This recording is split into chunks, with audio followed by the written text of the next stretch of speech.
នេះខ្ញុំប្រើសម្រាប់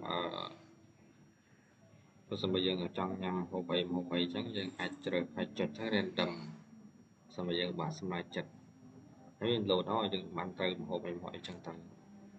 ហើយពេល app នេះតកតនឹងផ្សារទំនើបខាងនៅកម្ពុជាយើងនេះមានផ្សារទំនើបអីខ្លះយើងអាចមើលទីតាំងវា search ទីតាំងចុចទៅវានឹងទៅរកទីតាំងផ្សារទំនើបនោះសម្រាប់យើងស្គាល់ចឹង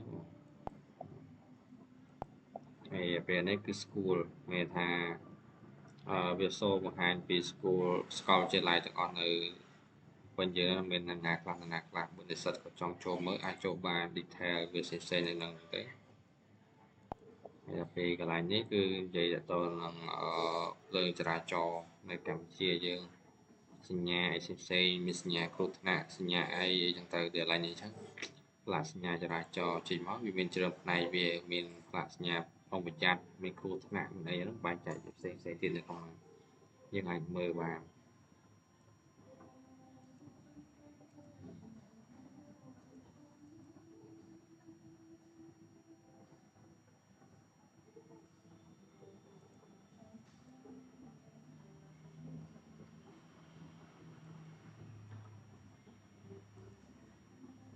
ខេត្តទី1ប៉ុណ្ណឹងហ្នឹង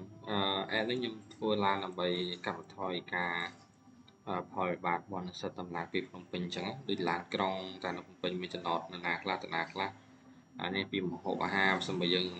និស្សិតមកត្បូងមិនដឹងធ្វើមកໄວចូលមើលនេះបាន random អានេះគឺផ្សារទំនើបនៅកម្ពុជាមានណាខ្លះអានេះគឺសាកលវិទ្យាល័យនៅពេញមានអីខ្លះហើយនេះណែនាំពីភ្លើងចរាចរណ៍ក៏ភ្លើងផ្លាកសញ្ញាផ្សេងនៅភ្នំពេញប៉ុណ្ណឹងអានហេតុរបស់ខ្ញុំទី1បង